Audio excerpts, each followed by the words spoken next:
ज्यावेळी छत्रपती शिवाजी महाराजांनी शाहिस्ते खानाची बोटे कापले ना लाल महालात, त्यावेळी शाहिस्ते खानाची बहीण पळत पळत आली आणि शाहिस्ते खानाला म्हणते, तुझी भाषी सापडत नाहीये.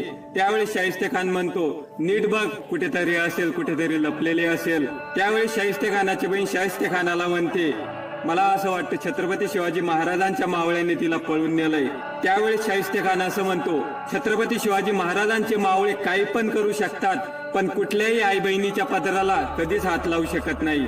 आणि तो औरंगजेब छत्रपती शिवाजी महाराजांच्या निधनाची बातमी त्याला कळते ना, त्यावेळेस आपले दोन्ही हात तो खुदाकडे करतो आणि खुदाकडे एक मागणं मागतो, हे अल्लाह अपने जन्नत के दरवाजे खुले रखना, माँ बहनों की इज्जत करने वाला दुनिया का सबसे बड़ा योद्धा आ रहा है.